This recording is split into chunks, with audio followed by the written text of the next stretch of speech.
মা, আজকে তো নামাজ ভঙ্গের কারণ শিখবো, তাই না? আনাভিয়া, তোমার তো দেখি সবই মনে আছে। আমার মনে তো থাকবে, কারণ বাবার মেয়ে যে আমি। তাই নাকি আনাভিয়া? তাহলে আমার মেয়ে না তুমি? আম্মু, আমি তো বলে দুইজনের মেয়ে। তাহলে যে তুমি বলে তুমি তোমার বাবার মেয়ে? জানি, তুমি না কিছু বুঝো না। ওকে আম্মু, বুঝেছি। চলো এবার আমরা শিখবো। আমি শিখবো না। ওরে আমার লক্ষ্মী আম্মু তা র‍্যাক করেছে, এখন কি করা যায়? আমি বলেছি আমি দুইজনের মেয়ে। ঠিক আছে, তুমি আমাদের দুইজনের মেয়ে। এইবার তো খুশি আম্মু। আমি আমার বাবাকে অনেক ভালোবাসি, তুমি জানো না। একদম সত্য কথা। আমি শিখবো না এখন। আমি জানি আনাভিয়া, তোমার বাবাকে অনেক ভালোবাসো তুমি। নামাজ ভঙ্গের কারণ কইতি আম্মু? নামাজ ভঙ্গের কারণ ধরুন অনেক, ধরো 19টি কারণ আছে। 19টি কারণ? একটু কেন? উদ্দেশ্যমূলক ভাবে এই কাজগুলা করলে নামাজ ভেঙে যায় আম্মু। একটু বল, আমি কি করে মনে রাখবো? আম্মু, 19টা কারণ অনেক বেশি, তাই না? তুমি মন দিয়ে চেষ্টা করলে অবশ্যই পারবে। তাহলে তুমি বলো, আমি চেষ্টা করি। তুমি মন দিয়ে শুনো নামাজের মধ্যে কথা বলা, তারপরে নামাজে কোরআন তেলাওয়াত, অশুদ্ধ পড়া বা ভুল পড়া। 2 নাম্বার হলো নামাজের মধ্যে জুড়ে জুড়ে হাসা। তারপরে কি কারণ আম্মু?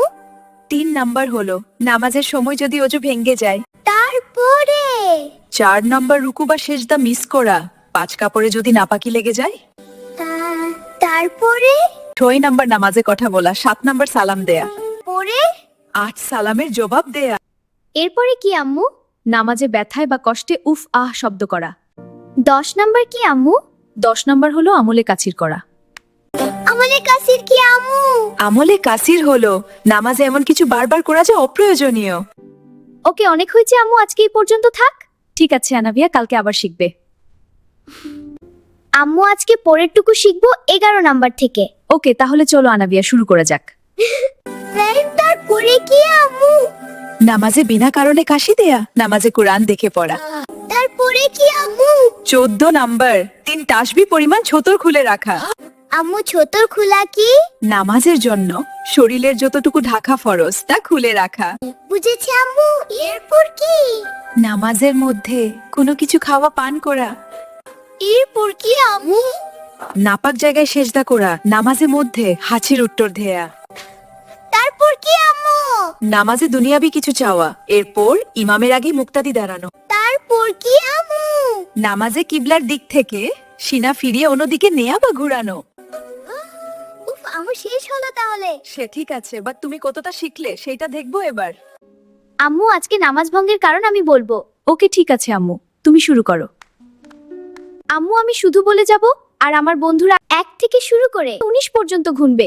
ওকে আম্মু, চাইলে তোমার বন্ধুরাও সাথে সাথে বলতে পারে। নামাজ ভঙ্গের কারণ 19টি। তুমি বলতে থাকো আনাভিয়া, ভুল হলে আমি ঠিক করে দিব। নামাজের মধ্যে কথা বলা, কুরআন তেলাওয়াত, অশুদ্ধ পড়া বা ভুল পড়া। গুড। নামাজের মধ্যে অন্য কাউকে সালাম দেয়া যায় না, সালামের জবাব দেয়া যায় না। এক্সেল আনাভিয়া। কোনো কারণ ছাড়াই কাশি দেয়া, বিনা কারণে ও আহ শব্দ করা। মাশাআল্লাহ আনাভিয়া। আমলে কাচির করা, বিপদে বা ব্যথায় শব্দ করে কান্না করা। এরপরে বলো আনাভিয়া। 3 তাজবি পরিমাণ সময় ছোটর খুলে রাখা। মুসল্লি বা মুক্তাদি ব্যতীত অন্য করর লুকমা নেয়া। নাপাক জায়গায় সেজদা করা, নামাজে কোরআন দেখে পড়া। খুবই সুন্দর হচ্ছে আনাভিয়া। কিবলার দিক থেকে সিনা ফিরিয়ে নেয়া, নামাজে শব্দ করে হাসা। নামাজের মধ্যে কোনো কিছু খাওয়া বা পান করা। তোমার তো সবই মনে আছে আনাভিয়া। নামাজের শব্দ করে হাসা, ইমামের আগেই মুক্তাদি দাঁড়ানো। মাশাআল্লাহ আম্মু। নামাজের মধ্যে হাঁচির জবাব দেয়া। নামাজের মধ্যে দুনিয়াবি কোনো কিছু চাওয়া বা প্রার্থনা করা। 19টি বলেছি, তাই না আম্মু? হ্যাঁ আনাভিয়া, খুবই সুন্দর করে বলেছ, মাশাআল্লাহ। আম্মু, আমার বন্ধুরা কি আমার সাথে শিখবে? জানি না আনাভিয়া, তবে শিখবে আস্তে আস্তে হয়তো।